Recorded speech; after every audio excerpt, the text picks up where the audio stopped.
guys? Welcome back to another video. It was an extremely eventful day in the gaming news yesterday. Of course, the biggest thing of all is Microsoft and Xbox closing down 4 studios. We will talk about that. Plus, there are some other things that did happen in the news, believe it or not, and we will go over those things as well. But before we do get started, make sure to hit that subscribe button if you like daily gaming news content, and make sure to check out my Spotify. The link is in the description below. So the breaking news, the big news, the thing that is going to be dominating the headlines for a long time now, at least until the Xbox June showcase, where they may be able to change some of those headlines depending on what they do show off, is that Xbox has now closed down 4 studios. But I think the big thing here that kind of is overshadowing everything are 2 studios that they did close down, and that is Arcane Austin. And I mean, the major one here for a lot of people, including myself, Tango Gameworks. This came out of nowhere. There was an email that Matt Booty sent out with the plans as to what was happening. So we will read through that and just read through some other reactions to this news. So this is an email to staff sent by Matt Booty, who is the head of Xbox Games Studios. And here's what he says. Today, I'm sharing changes we are making to our Bethesda and ZeniMax teams. These changes are grounded in prioritizing high-impact titles and further investing in Bethesda's portfolio of blockbuster games and beloved worlds, which you have nurtured over many decades. To double down on these franchises and invest to build new ones requires us to look across the business to identify the opportunities that are best positioned for success. The reprioritization of titles and resources means a few teams will be realigned to others, and that some of our colleagues will be leaving us. Here are the changes going into effect. Arcane Austin, the studio will close, with some members of the team joining other studios to work on projects across Bethesda. Arcane Austin has a history of making impactful and innovative games, and it is a pedigree that everyone should be proud of. Redfall's previous update will be its last as we end all development on the game. The game and its servers will remain online for players to enjoy, and we will provide make good offers to players who purchase the Hero DLC. Alpha Dog Studios, this studio will also close. We appreciate the team's creativity in bringing Doom to new players. Mighty Doom will be sunset on August 7th, and we will be turning off the ability for players to make any purchases in the game. Tango Gameworks will also close. We are thankful for their contributions to Bethesda and players around the world. Hi-Fi Rush will continue to be available to players on the platforms it is today. And Roundhouse Games, a team at Roundhouse Games, will be joining ZeniMax Online Studios. Roundhouse has played a key role in many of our recent game launches, and bringing them into ZeniMax Online Studios to work on the Elder Scrolls Online will mean we can do even more to grow the world that millions of players call home. With this consolidation of our Bethesda studio team so that we can invest more deeply in our portfolio of games and new IP, a small number of roles across select Bethesda publishing and corporate teams will also be eliminated. Those whose roles will be impacted will be notified today, and we ask that you please treat your departing colleagues with respect and compassion. We will provide our full support to those who are impacted in today's notifications and through their transitions, including severance benefits informed by local laws. These changes are not a reflection of the creativity and skill of the talented individuals at these teams or the risks they took to try new things. I acknowledge that these changes are also disruptive to the various support teams across ZeniMax and Bethesda that brings our games to market. We are making these tough decisions to create capacity to increase investment in other parts of our portfolio and focus on our priority games. Bethesda remains one of the key pillars of Xbox, with a strong portfolio of amazing games and thriving communities. As we look to the future, there is an impressive lineup of games on the horizon. In 2024 alone, we have Starfield, Shattered Space, Fallout 76, Skyline Valley, Indiana Jones and the Great Circle, and the Elder Scrolls Online's Golden Road.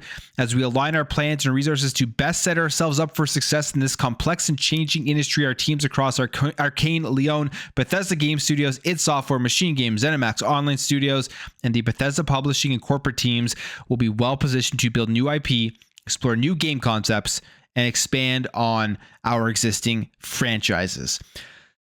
So that's the email. That's a big read.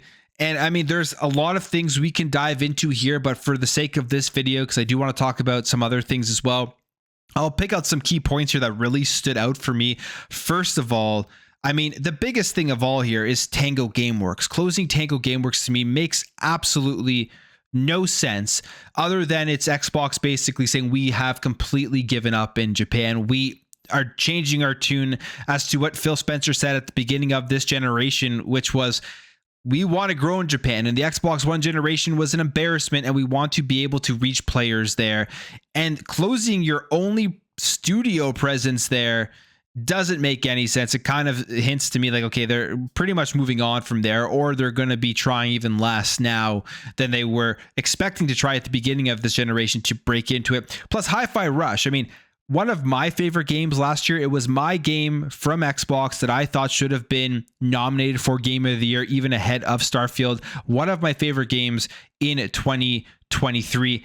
And by all accounts, they had said that it was extremely successful. And we had seen the player count. You had Aaron Greenberg put out a tweet basically saying they were very happy with the numbers. The Xbox has said they were going to be reinvesting into Tango. So Tango Gameworks to me really doesn't make any sense, but I guess they ran the numbers and to them, just not profitable. So shut it down. Arcane Austin is one that I think a lot of people are upset about. I'm honestly not that surprised that this one is closing down. People are sad that Prey, and I mean, I love Dishonored. They worked on Dishonored, and that's an awesome game.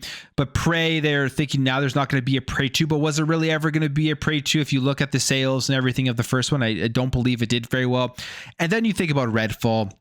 And I mean, that game absolutely flopped commercially, and obviously with the console release with the 30 frames per second and just the game being broken, they could never recover. So I feel like the writing on the wall was Arcane Austin was going to be shutting down at some point, especially with everything happening within the industry. But it is still a sad one to see go. So those are the two that really stand out for me. You have Alpha Dog Studios, made Mighty Doom, obviously didn't do very good. And then Roundhouse Games, who essentially just worked on Redfall. I believe they're just being completely absorbed into ZeniMax Online Studios. And it's a sad day. It's a sad day for all the employees. It's a sad day for Xbox. I think a lot of people are really hit hard here by Tango Gameworks going, and again, myself included. This one just doesn't make any sense. And then the other thing here that really stood out to me is that does really sound like, even with Matt Booty at the end here saying that they are going to be well positioned to build new IP and explore new game concepts, I honestly don't believe him.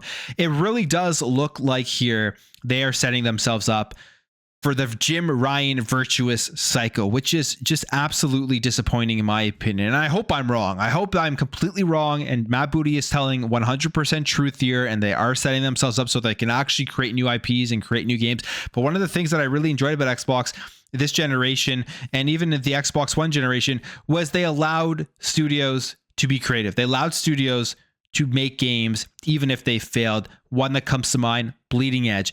You think about Grounded. Grounded was successful, but they allowed Obsidian to go out and make that. Then you have Sea of Thieves with Rare and whatever they're going to be doing with Everwild. Like, they are allowing studios to be creative and create those games. But this really sounds and looks like to me that they want to just double down on the Call of Duties and all of their big titles that they're getting from ABK. And then you have the Elder Scrolls and the Fallouts. They really just want to continue to churn out the stuff that they know will make them the most money. And that isn't just an Xbox Microsoft thing. That is an industry-wide thing right now when it comes to the big AAAs. All of these studios, as we have seen, have been shrinking, and then they've been moving over to the safe bets because it is way too expensive right now to develop games and them not be profitable. It just isn't something that these big corporations want to take that risk on. So that is, I would say, the most disappointing thing in my mind right now from these studio closures. So that's the news. I mean, that's really what it is. And there were some reactions throughout the industry. And I mean, it's going to continue to react. You had Tango Gameworks actually putting out this post saying today it was announced that Tango Gameworks will close. Thank you to everyone that explored the world to be created. Hi-Fi Rush, along with Tango's previous titles, will remain available and playable everywhere they are today. So I'm assuming the Nintendo Switch version is no longer because it wasn't playable there. You had Arcane Studios, and they talk about Redfall here. And one of the main things people are asking, what's going to happen if I bought the Bite Back Edition and the Hero DLC? Well, you saw Matt Booty say there's going to be something given back. And Arcane Studios here says Redfall players who purchase the Hero Pass as part of the Premium Bite Back Edition or the Premium Bite Back upgrade will be eligible to receive the value of the upgrade. So you will be getting that value back, thankfully. It would have been insane if they weren't going to do that. You have Alpha Dog Games saying that Mighty Doom, sunsetting it, it's done, shutting down on August 7th. And they say we have stopped players' ability to purchase any additional in-game currency. So that's sad if you were somebody who has really enjoyed that mobile game. You have John Johannes, as we know, was the guy behind Hi-Fi Rush. This is sad because he tweets this out. So this is how it ends. Unfortunately, I don't quite have the words, but at least thank you to everyone who supported us. So I'm definitely going to be following and see where he goes. Wherever he ends up being, if he starts his own studio or goes somewhere else, I will definitely love to follow his work in the games that he is going to be working on, because I mean, Hi-Fi Rush again was absolutely phenomenal. And Pete Hines reacts, my heart goes out to all of my former colleagues at Arcane Office, Alpha Dog, Roundhouse of Tango. A lot of really good talented people are having an awful day today.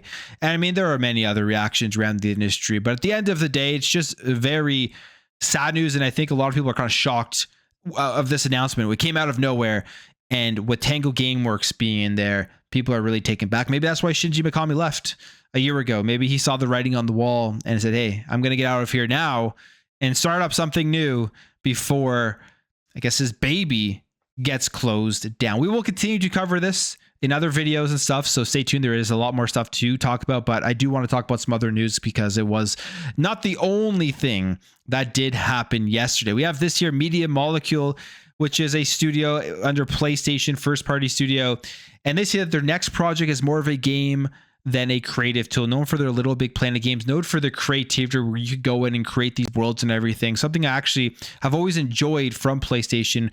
Like Dreams was super cool, but it looks like it's going to be more of a video game with gameplay and everything that you're going to get here, or at least something that is pre-made for you to play from their next game. This is from Video Games Chronicle. They say, speaking to journalist Ben Hansen on MinMax, Healy, who departed the company last year, spoke about what's next for the British studio behind Dreams and Little Big Planet. And it says here, I don't know exactly what state their project is in now. I don't think it's secret news that they're working on a new IP, for example. I would dare to go as far as saying it's more of a game than a creative tool from what I understand about it.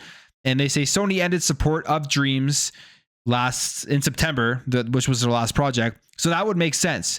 You would think about the fact that they probably aren't going to put something out there where they ended the support of. I don't think Dreams was supported as long as people would have expected it to be. And when we're talking about closures, just last month, Sony actually shut down the online services for PS4's Little Big Planet 3, saying that first they were going to temporarily close it down, but then they decided, hey, we're just going to completely end it. And this brought up a lot of discussion about digital games and game preservation and those types of things. So we'll see what comes out here for Media Molecule. I always do kind of like their projects, and I like just seeing what they do release. So we'll see if it's more of a focused gameplay style of game rather than a big project like Dreams where you're going in there and creating your own stuff. All right, let's talk about the Nintendo Switch 2, because that's another console that is on the way. And Nintendo has confirmed it will announce its next console this fiscal year. Not a shock. I mean, that's everybody was expecting, but this is a statement published alongside its financial results. President Shintaro Furukawa said the company would also hold a Nintendo Direct this June. So we now know Nintendo is doing their June Direct. So we have Xbox, we have Nintendo. Is PlayStation going to step up and do a showcase? It was apparently leaked that it could be coming sooner than we think, but we'll wait and see until PlayStation makes their official announcement. But Nintendo Direct this June, very exciting. But they're not going to include any information about the new console. So it is just going to be games coming out for the current hardware. I think they really want to try to push the Nintendo Switch to become the best-selling console of all time. They don't really want to take anything away from that just yet. And then they say here, this is Furukawa, president of Nintendo. We will make an announcement about the successor to Nintendo Switch within this fiscal year. It will have been over 9 years since we announced the existence of the Nintendo Switch back in March 2015. We'll be holding a Nintendo Direct this June regarding the Nintendo Switch software lineup for the latter half of 2024. But please be aware, there will be no mention of the Nintendo Switch successor during this presentation. So no Switch successor announcement this presentation, but they are going to announce it in the fiscal year. I can't wait for this Switch 2 just to kind of see how they do improve upon it. I'm sure they'll have backwards compatibility. I'm expecting better Joy-Cons. We are already hearing about a magnetic connection system for the Joy-Cons. And then that screen, that's going to be the biggest question of all. LCD, OLED, how good is the screen going to look, whatever they choose? I think that is going to be one of the main selling points, of course, because it is a portable console that most people play their Switch in portability mode. I actually play a lot of mine docked, to be honest, but for the majority of people out there, I believe, use it in portable mode. Okay, and if you thought the layoffs were bad news for Xbox, we got even, I guess, more bad news here for Xbox, Activision, Blizzard. They have to pay $23.4 million for patent infringement. This is according to the verdict that Activision infringed on 2 acceleration bay patents that related to networking and broadcasting technology. And these technologies were then used in various Activision games in their multiplayer. It says here that the jury came back with a ruling that Activision was liable for $18 million for infringement within World of Warcraft and $5.4 million for infringement in 2 Call of Duty titles. When deciding on a verdict and amount, the jury was asked 2 questions. The first question was whether Acceleration Bay proved by as preponderance of the evidence that Activision infringed on the patents. The second was to determine a monetary amount that would fairly and reasonably compensate Acceleration Bay. So they lost. They have to pay $23.4 million for that patent infringement for online multiplayer stuff. I mean, $23.4 million, completely honest, probably not that much money for Activision Blizzard and for a company like Microsoft, but it is still another thing here that is negative news in the Xbox Activision Blizzard world. And finally, Assassin's Creed Red gameplay reveal is coming at Ubisoft Forward. I'm extremely excited for this game. This is the new Assassin's Creed game in feudal Japan, big open world, the RPG style ones like Valhalla and Odyssey and Origins, which I loved all 3 of those games. And this one so far, we've already seen, I think, some leaks of gameplay. It looks really, really good. But we will be getting gameplay of it at Ubisoft Forward. This is from Insider Gaming, confirming that Assassin's Creed will have its official gameplay reveal at this year's Ubisoft Forward. Again, not surprising, but very exciting. And it is coming on June 10th, 2024. I'm going to end the video there, guys. If you did enjoy this video, make sure to hit that thumbs up. If you are new here, hit that subscribe, and I will catch you guys in the next video.